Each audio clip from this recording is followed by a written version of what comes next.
Hello' বন্ধু বান্ধৱীসকল, কি খবৰ আপোনালোকৰ? ভালনে? মোৰো ভাল। আপোনালোকৰো ভালে চাগে।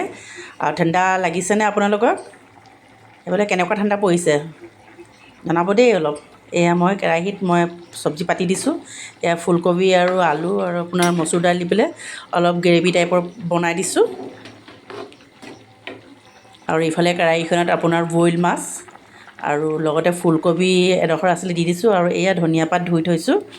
এই দেখিছেনে, ধনিয়া পাত দুখিনি চব্জিৰ কাৰণে ধুই থৈছোঁ। আৰু ডিম এতিয়া কাটি মেলি এয়া